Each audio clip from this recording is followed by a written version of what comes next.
Na disputa pelos tops de linha, a Motorola resolveu se manter diferente dos principais rivais, mas sem deixar de cobrir bem as bases com o Moto Z2 Force. Isso significa que, por um lado, ele ainda tem bordas bem visíveis, mas pelo outro, ele vem com alguns recursos bem interessantes. A tela inquebrável, por exemplo, é um deles, mas isso significa que você não vai precisar usar uma película? Não exatamente. E as câmeras duplas, elas são tão boas quanto as dos principais rivais top de linha? Também não é bem isso. E o desempenho é bom? Bom, nisso ele manda bem sim. Mas vamos com calma que eu vou explicar tudo isso para vocês. O design do Moto Z2 Force é extremamente parecido com o do Z2 Play, o que significa que ele tem um estilo premium, mas sem seguir a tendência das telas sem bordas. A Motorola resolveu mover o logo daqui da parte de cima para baixo, e isso fez a borda inferior ficar muito grande. Sério, eu cheguei a pegar uma régua para medir e faltou só 1 milímetro para ela chegar a 2 centímetros de borda.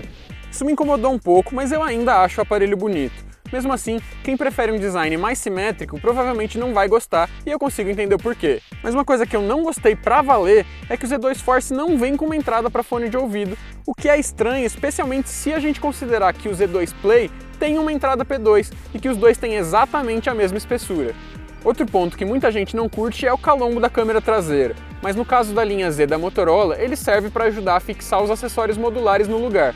Aí eles ficam nivelados sempre que tem uma Style Shell ou outro snap encaixado, como esse aí da bateria. Sem os acessórios, o aparelho é bem leve e confortável de segurar, mas por mais que o peso aumente com o Power Pack, a pegada continua ótima. Uma tela inquebrável com certeza é uma coisa que chama atenção em qualquer celular que prometa isso. No caso da tecnologia Shatter Shield da Motorola, a empresa diz que o display e a lente da câmera traseira não vão rachar ou estilhaçar em caso de quedas, o que já é uma garantia e tanto. Mas isso não quer dizer que o celular vai continuar impecável, sem marca nenhuma, mesmo depois de um tombo feio. Quando você recebe um celular que todo mundo fala que é inquebrável, é claro que a primeira coisa que todo mundo quer fazer é tacar ele logo no chão. Aqui na redação foi exatamente isso que aconteceu. E olha, considerando a brutalidade que a gente tratou esse aparelho, o estado atual dele até que é impressionante. A tela realmente sobreviveu sem danos graves, mesmo depois de cair muitas vezes em vários ângulos. Mas como a proteção é só contra rachaduras e estilhaçamento, o display acabou ficando cheio de risquinhos finos. Isso não atrapalha na utilização, mas acaba ficando feio depois que acumula. O lado bom é que mesmo as películas mais básicas já conseguem proteger contra esse tipo de dano. O corpo do Moto Z2 Force é feito com alumínio série 7000, o que também ajuda a evitar amassados e outras deformações graves. Depois de trocentas vezes que a gente derrubou o smartphone, o corpo continuou inteirão e os danos se limitaram a riscos na tela e na parte traseira e partes das bordas que perderam um pouco de tinta. E olha que teve gente que se empolgou bastante e jogou o celular com tudo pra cima, fazendo ele bater num desses dutos de ferro antes de cair com força no chão. Mesmo depois de tudo isso, o Moto Z2 Force sobreviveu inteirão, só com uma marca de risco na lateral. Mas para vocês não acharem que eu tô só aqui de papo inventando história, a gente vai fazer um teste bem tenso agora. E vale lembrar também que o Z2 Play é resistente a respingos d'água, mas não é à prova d'água. Ou seja, um pouco de chuva ou um copo derramado por acidente não devem causar grandes problemas, mas deixar o celular dar um mergulho não é uma boa ideia não. Foi uma longa jornada, mas finalmente a gente chegou aqui na escadaria do prédio. E por que a gente está aqui? Se você é um cara desastrado que nem eu, você já parou para pensar qual seria a pior situação que eu poderia derrubar um smartphone novo? Para mim, seria derrubar ele de uma escada, porque ele vai ter que quicar várias vezes antes de finalmente parar e os danos podem acabar sendo bem grandes. Agora a gente vai testar o Moto Z2 Force para ver se ele sobrevive. Chega junto. Vamos lá. Ih, rapaz.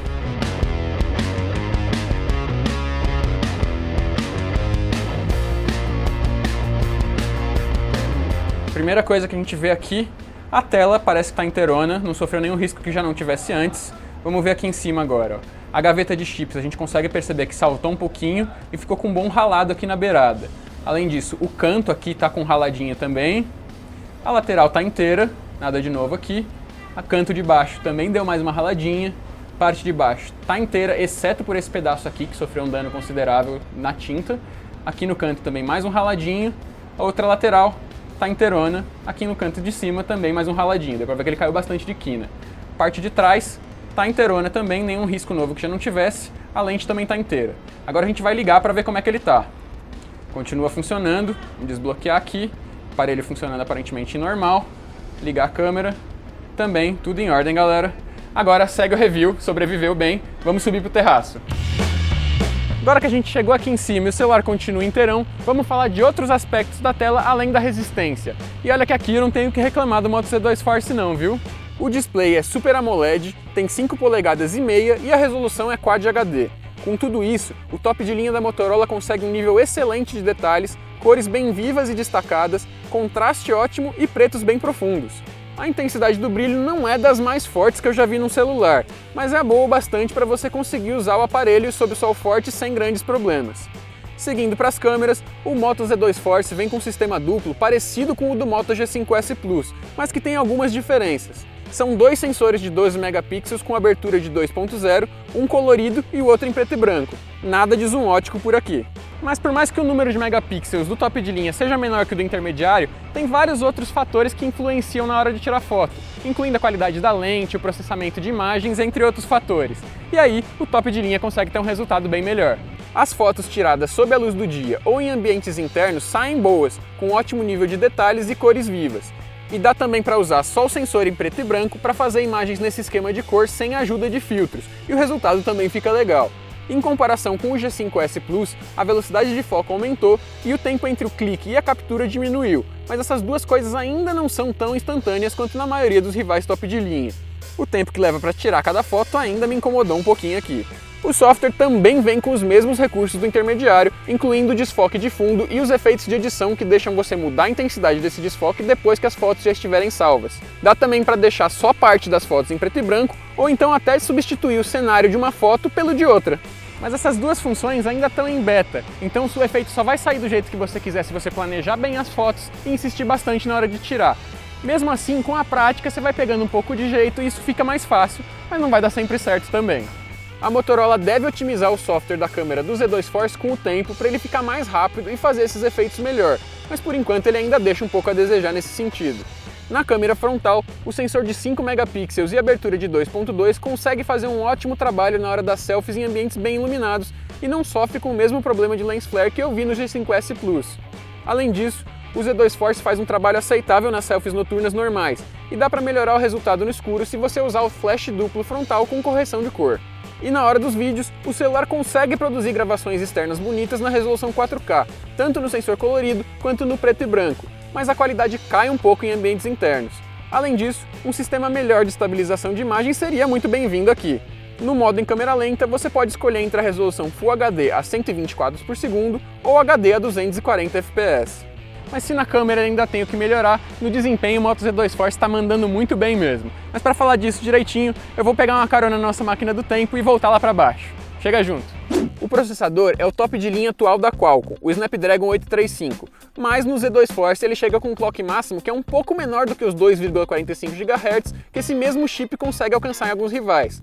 Mesmo assim, o aparelho tem um desempenho tão bom quanto dos concorrentes em todos os sentidos.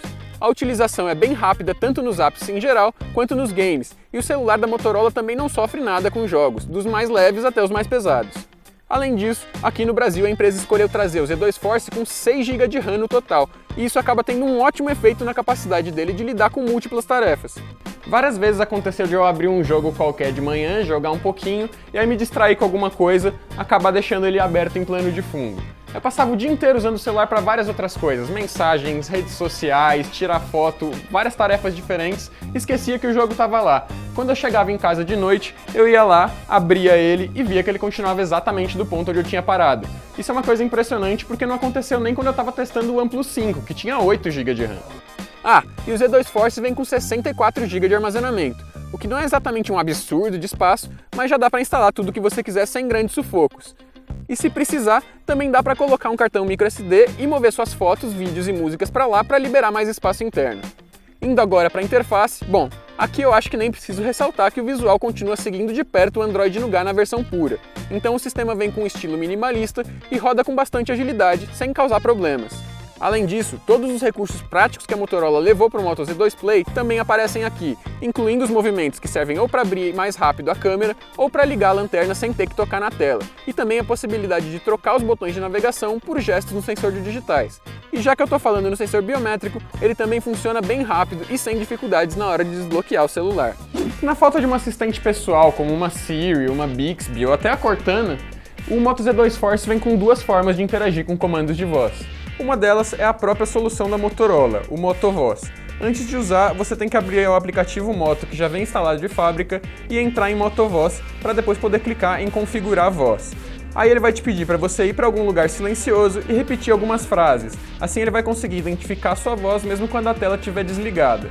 Depois disso, dá para usar frases bem naturais para pedir coisas simples, como ver a agenda do dia ou o clima, por exemplo. Me mostra o clima. E também dá para pedir para ele abrir aplicativos que você já tem instalado. Me mostra Brave Frontier. Esse recurso até que é interessante, mas ele acaba sendo um pouco limitado, especialmente se você considerar que o Z2 Force já vem com o Google Assistente instalado. Aí é só você configurar o reconhecimento de voz no aplicativo da Google que você consegue dar esse tipo de comando e também alguns um pouco mais complexos. Por exemplo, OK Google, programe um alarme para amanhã às 6h30 da manhã. Passando para a bateria, o Moto Z2 Force surpreendeu. Mesmo trazendo só 2.730 mAh de capacidade, o top de linha da Motorola conseguiu um bom marco no nosso teste de estresse. Rodando um vídeo no YouTube sem interrupções por 1 hora, com o brilho da tela no máximo, o aparelho consumiu energia o suficiente para aguentar exatamente 10 horas antes de ficar sem força. Esse foi o segundo melhor resultado entre os tops de linha que a gente testou esse ano, atrás só do OnePlus 5. Sim, tem aparelhos mais modestos que conseguem números bem maiores, como o Zenfone 3.1, o Galaxy J5 Pro e os próprios Moto E4 Plus e Z2 Play da Motorola, mas mesmo assim o resultado foi muito bom para a quantidade de energia que ele consegue aguentar. No uso comum, isso significa que dá para fazer o Z2 Force aguentar um dia inteiro longe da tomada, desde que você modere um pouco o uso. E se você for um usuário bem intensivo, pelo menos dá para ficar tranquilo sabendo que o carregador turbo da Motorola consegue fazer o celular ir de 0 a 100% em 1h30. Desse total, 40% é recarregado em só meia hora, o que já dá uma sobrevida boa para o celular. Mas se a gente está falando de bateria, também vale mencionar o Snap de energia que vem junto com a Power Edition do Moto Z2 Force, e custa aí uns R$200 a mais no pacote total. E olha, eu vou te falar, como um usuário bastante intensivo de smartphone, eu vou dizer que esse é um extra bem tentador, viu? O acessório adiciona 2.220 mAh às reservas de energia do celular, o que deixa ele com quase 5.000 mAh no total. Como os mostradores de energia funcionam separados, um teste de estresse não conseguiria passar uma previsão boa da duração máxima dessa bateria total, mas no uso real deu para sentir bem a diferença, viu? Eu sou um usuário tão intensivo de smartphones que de vez em quando chega a ser abusivo, e dá até para chegar umas 12 horas de tela ligada com jogos, aplicativos diversos, tipo redes sociais, GPS, entre outras coisas. Com o snap de bateria encaixado, o Moto Z2 Force conseguiu aguentar esse meu nível de uso sem me forçar a moderar. Eu curti bastante. O Z2 Force fica bem mais pesadinho e espesso com o snap da bateria encaixado, mas nada que seja absurdo também. E pelo menos para mim, a pegada dele ficou até melhor com o acessório. Antes de fechar, vamos falar dos extras do Z2 Force. No áudio, a caixa de som é frontal e consegue atingir um volume decente. A qualidade do som também é boa, mas cai um pouco nos volumes mais fortes. Uma pena só que a Motorola não aproveitou o espaço todo da borda de baixo da tela para incluir um segundo alto-falante ali, o que pelo menos deixaria o som estéreo. Dentro da caixa, você vai encontrar também fones de ouvido intra-auriculares de boa qualidade, que se encaixam bem no ouvido e tem boa qualidade de áudio. O acessório tem um conector tipo P2, mas como o celular não tem essa entrada, você é obrigado a usar um adaptador que vem junto na caixinha. De um lado, isso é bom porque você consegue usar o fone em qualquer lugar que quiser, mas do outro, é ruim porque você tem que andar com um adaptador em qualquer lugar para onde você for. E aí, se você perder ele, esquece de usar fone de ouvido com cabo junto com o celular, né? A Motorola incluiu uma borrachinha para ajudar você a deixar as duas coisas presas uma na outra, mas isso não vai resolver muitas coisas. E para terminar os extras, tem também os Moto Snaps. Não dá para negar que os acessórios têm qualidade e adicionam funções legais ao smartphone. O problema é o preço individual de cada um deles. Se você não encontrar nenhuma oferta, vai ter que pagar R$400 pelo Power Pack, R$800 pelo Gamepad e até R$1.500 pelo projetor ou pela câmera. Os snaps saem mais baratos se você comprar o kit que inclui o acessório junto com o celular, só que aí você acaba ficando limitado até só um dos módulos, e se quiser comprar um dos outros vai ter que pagar uma verdadeira fortuna. Se fosse para escolher um só, eu com certeza ficaria com o de bateria. O Moto Z2 Force foi lançado aqui no Brasil com o preço oficial de R$3.000. Tá bom que não é um valor baixo, mas com certeza é bem menor do que os R$4.000 que a maioria das empresas rivais determinaram para os próprios aparelhos top de linha por aqui. E se você procurar, dá para encontrar algumas ofertas que deixam o smartphone mais barato do que isso. Quem tiver interessado pelo snap de bateria, pode encontrar o Z2 Force Power Edition, que é o pacote que vem com o celular e com o Power Pack, no site da Motorola por R$3.200. Mas nesse caso tá difícil encontrar outros lugares que vendam o pacote mais barato. Independente de qual das duas opções você preferir, o valor realmente chama atenção para o que vem oferecido, com a tela inquebrável e tudo mais. E isso especialmente se você não estiver disposto a arriscar o processo de importação de um top de linha chinês. O único aspecto que pode deixar uma dúvida mesmo é o desempenho das câmeras, que são boas e podem até ficar mais rápidas com algumas atualizações no futuro, mas ainda não estão no mesmo nível dos smartphones de ponta concorrentes. E aí, o que você achou do Moto Z2 Force? Manda sua opinião e qualquer dúvida que tiver sobrado aí nos comentários que eu vou tentar responder assim que possível. Tá a fim de comprar um deles? Dá uma olhada na descrição que a gente separa alguns links com preços bacanas para vocês. Como sempre, não esquece de deixar o seu like no vídeo para dar uma força pro nosso trabalho, se inscreve no canal para ficar sempre por dentro das novidades do mundo da tecnologia e clica no sininho para receber uma notificação sempre que tiver conteúdo novo por aqui. Eu vou ficando nessa, até a próxima!